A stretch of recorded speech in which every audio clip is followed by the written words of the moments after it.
that we've got to figure out not how we can put it in syllabi and then have teachers leave it, but how to make it automatically included in the process. So I came up with this particular formulation. So when you mention Thomas Jefferson, then you got to mention Benjamin Banneker. Because Benjamin Banneker challenged his ass as to whether, pardon my French, Benjamin Banneker challenged him as to whether he was really the libertarian and the one who understands freedom and justice and equality that he has been postured to be. And when you mention Thomas Edison, you can't mention him without automatically mentioning Louis Latimer, because there would not have been an Edison light bulb if this black genius had not got involved in the process. In other words, you can develop a light bulb and only last for a few hours. What kind of damn light bulb is that? You can't go back and forth changing the light bulb. It was Louis Latimer's carbon filament went into that invention that allowed it to be sustaining itself over periods of weeks, months, and years. Plus, the brother wrote the books on lighting of the cities in England and America. And then he handled all the patents. He was the leading patent expert. But when you mention Edison, and you mention Latimer, and then you mention Alexander Graham Bell, then you got to mention Granville Woods. You got to automatically mention them. You just can't put them in as an addendum, because these brothers, our African brothers, was in there kicking butt along with these whites. And not only were they kicking butt, they challenged them. Granville Woods said, I'm going to keep an independent African effort, and I'm going to develop a private electrical company, and he did. And then he even challenged Edison, because this great white father was ripping off black patents. Granville Woods took him to court and won twice in patent court. A African American challenging a great white father and kicking him in the butt, showing that he was ripping them off. And of course, they've been doing that all along, but we don't have sense enough to challenge them. They're ripping off our music, they're ripping off this and that, but we don't have sense enough to challenge. So I was trying to make this pyramid analysis to be inclusive in the document. But do you know what happened? Negroes got scared. I warned them. I said, do you really want it? And they said yes. And I put it as the model on how we can organize knowledge. Then when it was presented to the committee, it was too African. They got scared. And actually in the committee, and one of the Puerto Ricans too, in the committee, they were not deciding on what to do with my report. They actually had a question of whether they should accept their own report. Then they were raising questions about my credibility, whether I was too African, and whether I could write the composite report that included the Native American, the Latino, and the Asian. And of course, I tried to expand the concept to talk about some people so that includes them. But still, they had a vote, and luckily, there was a Chinese lady who knew my spirit, and she stood up. And there was a Latino sister who stood up. And of course, we had a few of our brothers and sisters that stood up. So and they actually had a vote as to whether to accept this work that I had sweated on and pushed everything else aside because I knew how crucial it was. And that vote was 8-3 for me to continue. But listen to this.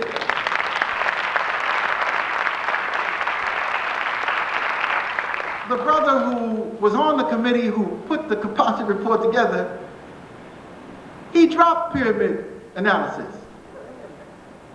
And instead of using this model as the inclusion of the history of African peoples as essential to the education process, you can't believe this, but it's true. He's a nice guy. He took pyramid analysis out. Whoever built the pyramid stands at the head of the human family. We had to have that in there. And in place put Sir Arthur and the Knights of the Round Table to be the example of inclusion. Everybody sitting at a round table that ain't got a head.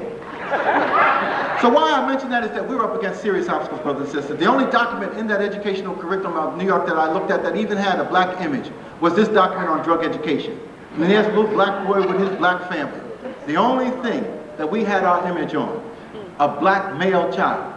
So everything seemed to be deficient in that. And we have to understand what we're up against. We're up against ourselves in terms of the obstacles we have in dealing with our Africanness. We're up against others. Because when we deal seriously with that African truth, we are running headlong in the most essential and fundamental psychological understandings that they have devised to keep their own psyche intact. When you run into Africanness and you deal with it in its fullness and you relate Africanness to civilization, there are 10 major areas of conflict. One is that you have to deal with the question of African origins of humankind.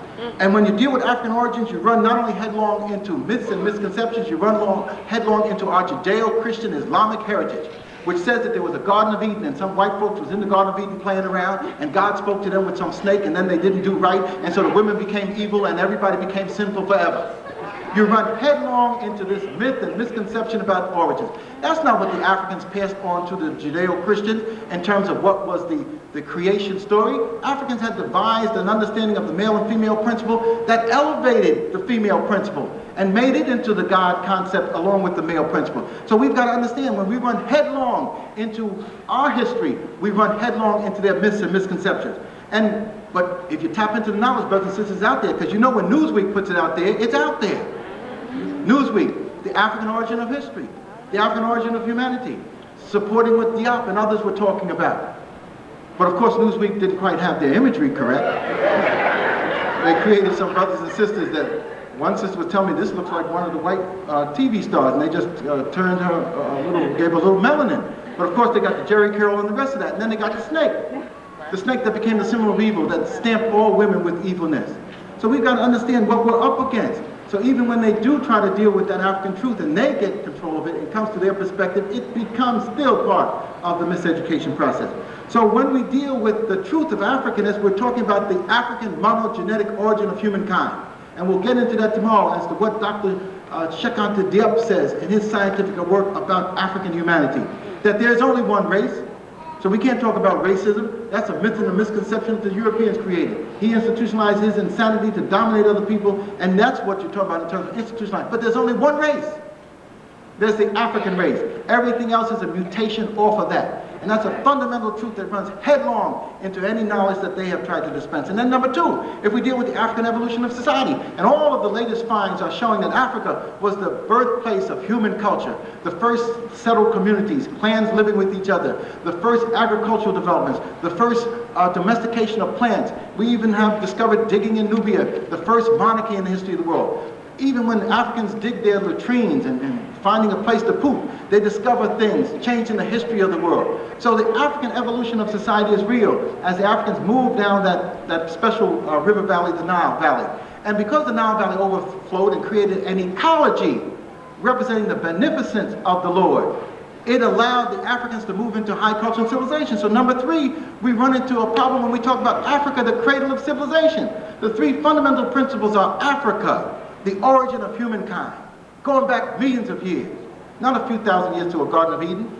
Africa, the evolution of society, the first humankind, Homo sapiens sapien, to develop the use of his mind and tools and lay the foundation for modern man. Because even the European in his science has accepted that, yes, a modern man existed, but he really only popped out in Europe. And so all these other men were really not modern. Homo sapiens sapien is something that happened. But they found Homo sapiens sapien as far away from Europe as you can get, South Africa. And not just 100,000 years ago, hundreds of thousands of years ago.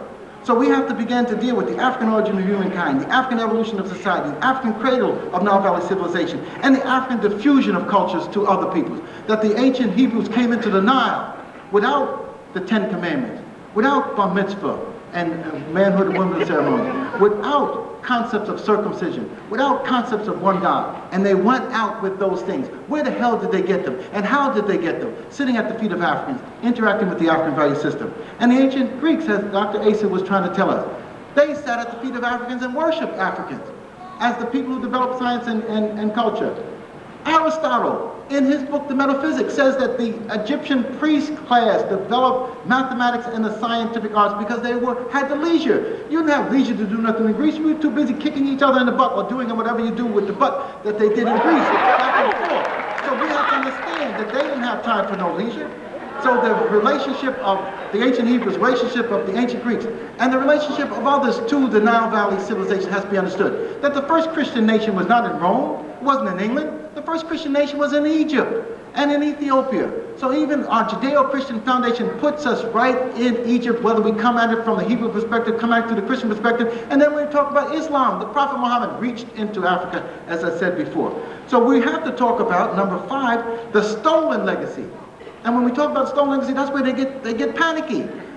There's no need to get panicky, just read your own work. You see, I like to go to the white boy, you know, when we got problems like this, because it's better to cite him than to cite Depp, because, you know, even you all like to have something from white folks. Now here, you see? So here, The History of the Modern World by Dr. Joel Colton and Dr. Palmer.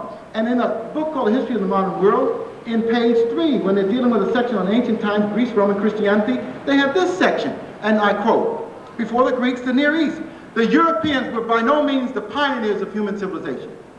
When we talk about a positive African education, we need to have all of our youngsters wake up in the morning. No, first you need to wake up in the morning and recite to yourself, the Europeans were by no means the pioneers of human civilization. And then you start telling your children before you give them some pablum or breakfast or whatever you're going to give them. Europeans were by no means the pioneers of human civilization.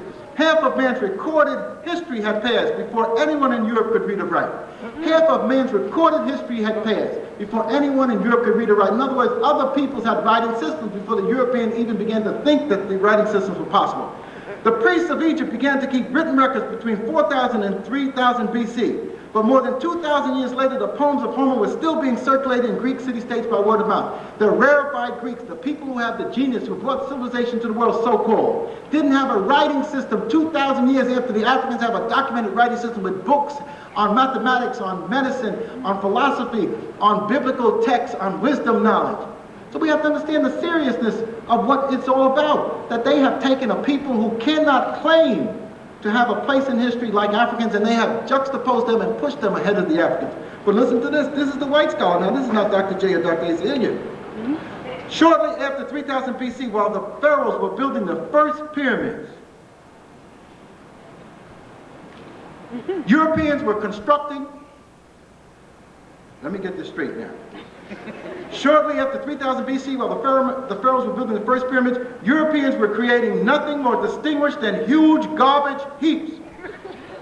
Let me read that again. See, because if I said that, they call me anti-Greek, anti-white, anti-this and that. He's crazy. This is a white scholar talking about the history of the European. Let me read it again, because most of you all haven't heard me. You got a reluctance. Shortly after 3000 BC, while the pharaohs were building the first pyramids, Europeans were creating nothing more distinguished than huge garbage heaps. Ironically, like the pyramids, they still endure and are known to archaeologists as kitten middens. In other words, the archaeological record of the European is as garbage in and outside of the caves of Europe. The archaeological record of Africans is their monumental building to their God concept, their pyramids, their great temples, their pillared university temples, like the great temple at Waset that Dr. Hilliard will talk about tomorrow. We have to understand that the archaeological record of some people is in their monumental pyramids in the Middle America, in the Eastern Island megaliths. The record of the European is in his garbage. Now, if we just understood that, I mean, how could you have an inferiority complex vis-a-vis the Europeans when you know that his record is in his garbage?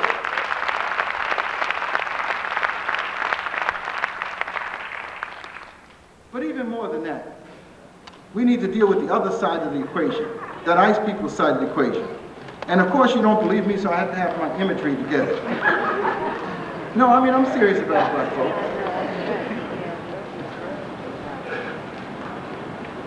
There is a book that has been recently written by Michael Burnell,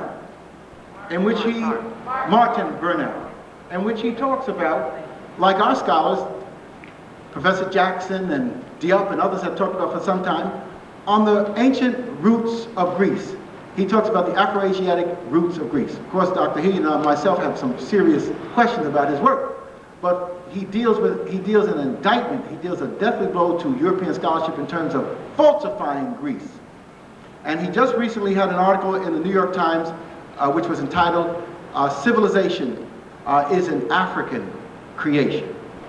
So I'm saying that we've got to have this information, because a lot of us, when we raise these questions and we haven't done serious study, we really don't know how to raise them without people rejecting them.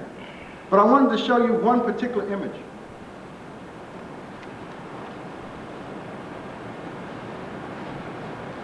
And that particular image relates to the European experience.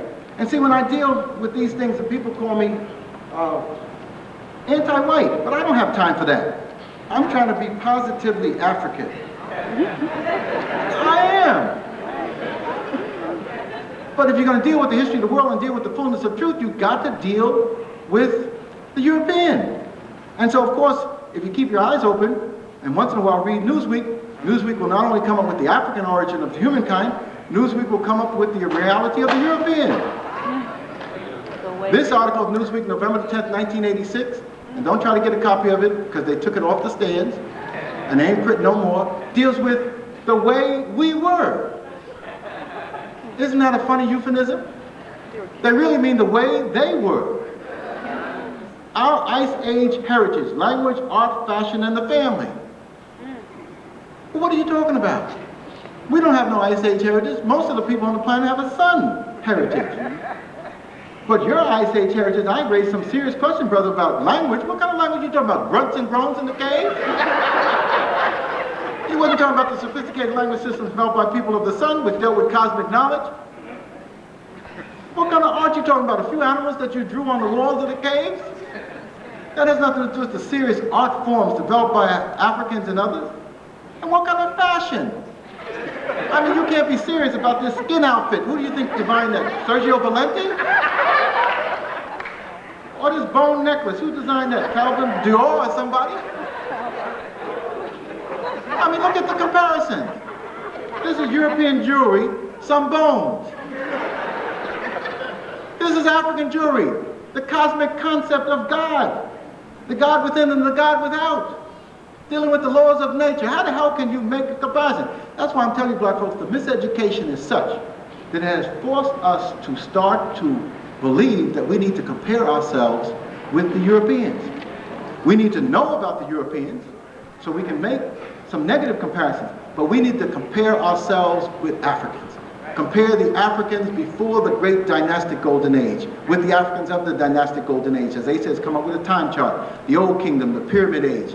Compare the Africans of the old kingdom, the pyramid age, with the Africans of the new kingdom, the middle kingdom, in the literary age. Compare the Africans of the golden age of the literary age with the later Africans in the new kingdom, the age that they built and extended the great lodge of Luxor, etc. We need to compare Africans with Africans. How the hell can you compare the Greeks, who had their golden age 500 BC to 200 BC, 200 years that they left their mark on the world, with the Africans whose golden age extends 4,000 to 5,000 years over great epochs? How the hell can you compare the Africans who extended their great temple, pillar temple of Waset, before the Greeks learned to read or write? There's no comparison. We have to compare ourselves with ourselves, not with the Greeks. But of course, we have to have knowledge of the Greeks. You've got to master European knowledge. That's why I'm so glad I have my European experience. Any attempt by the European to impose a superiority complex on me, I just dismiss it with a laugh and a grin. In fact, I walk around the city college grinning all the time. The people are perplexed, but those major scholars know that I know. In fact, they know I know so well that they don't attempt to even cross my path when we go into the hall. You see? If they can avoid looking obvious and they see me coming, they kind of do a little turn around or slip off into another office. I know they didn't intend to go into that office, but they did not want to pass me because they don't know what new level I've moved into.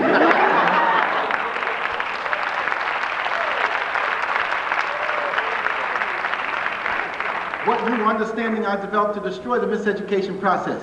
He got a new hat. Does that mean he moved to another level in the history system? He didn't come back with some new jewelry. Does that mean he didn't design something else? And then I throw my jewelry on. See, you got to have your mysteries. And so if I don't have this one on, then I'll throw the all-seeing eye of Horus on. You know? And so you got to know what you're doing, because once you tap into Africanness, the myth of European supremacy is destroyed, and the primacy of Africanness becomes a reality, and you can nurture yourself by it. But you will run headlong into conflict because we're dealing with the European psyche, his sense of self. And it's not just a matter of putting our thing at the center to help nourish ourselves. It's not just a matter of miseducation of Africans. We're talking about the miseducation of America. We're talking about the miseducation of the world. And the challenge is much larger than any of us realize. But we are ready for the challenge. Just as Asa said, these youngsters can be trained to do the wonderful things that they're doing. Black folks can be re-socialized to do the necessary thing we have to do if you develop a mission. We have to develop a mission and understand that it's a sacred mission, raising our people.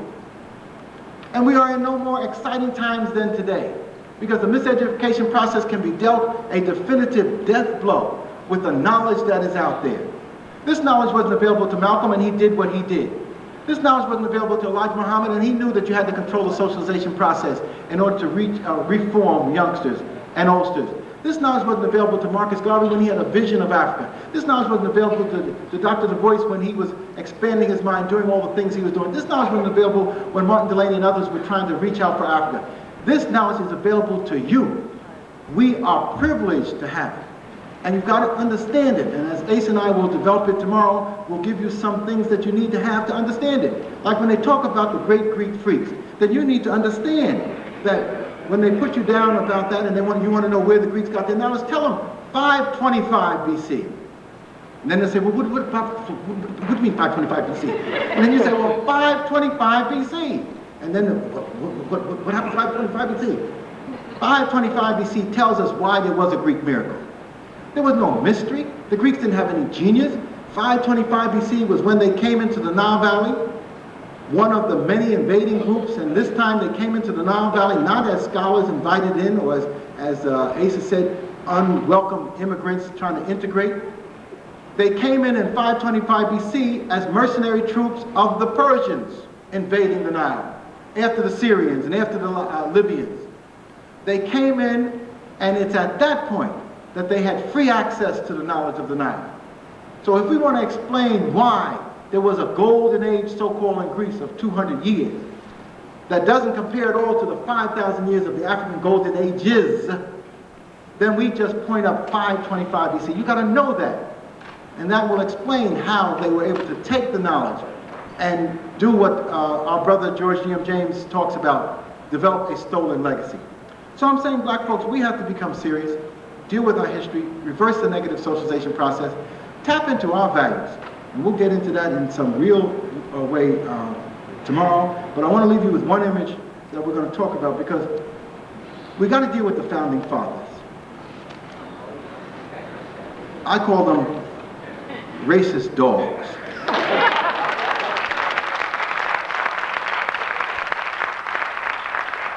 See, if you're going to deal with the truth, you got to deal with it. And not only do I call them racist dogs, I pinpoint their doggedness. They were slave owners. I used to say all of them except Benjamin Franklin. Then I saw a documentary on TV a couple of weeks ago, and there was a story about Benjamin Franklin, and he had a slave, so I'm going to have to check that out. I ain't giving none of them any break. But what these bastards, and what these racist dogs did, was to tap into your Africanness, your African values, to try to structure a new world, resurrect new life from old Europe here. And they use your symbols. But if you don't have an understanding of that duality, that polarity around form and substance, and understand that the African value system had to deal with form and substance as a diunital process and system of oneness, that the European sees the form and substance as a dichotomous process. I'll explain that tomorrow. That's why we got to entice you to bring your butts back here in spite of the snow. But if we look, for example, for an explanation of this, we have it right here, or wherever the George Washington Monument is. Most of you would take your children, at least a few years ago before Tony and Jim and the others got to you, most of you take your little children down, look, Susie Jane and Johnny, look at the Washington Monument that they built for George. Most of us don't have sense enough to say, look, Susie J. and Johnny, at the African symbol that was used to give a tribute to George. Now, when you get serious in the knowledge and understanding, then you will study form and substance. The form of this particular monument represents the male principle. It symbolizes the penis. But the substance of it is the essential female principle of life, giving life, nurturing life, generating life, regenerating life. That the Washington Monument is your symbol, black woman. But because we have not been true to ourselves in understanding the depth of the miseducation process, and we have not worked systematically to destroy it and build another process, we can't understand fully. But unless we understand that the Washington Monument is your monument, And it speaks to us, as it did thousands of years ago, about the ability and the centrality of the female principle in life.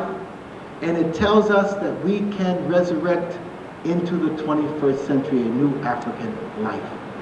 The 14 pieces of Osiris cut up by his evil brother Seth Tyson represent the 14 million pieces of us scattered throughout the world.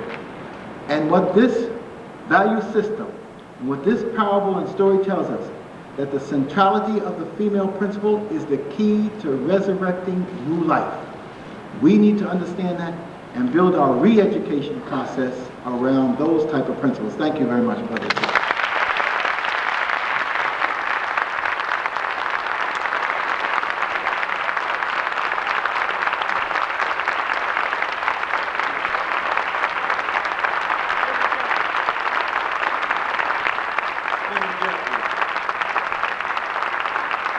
Now what we're going to do is to take a 10-minute break while we set up for the panel discussion. And as you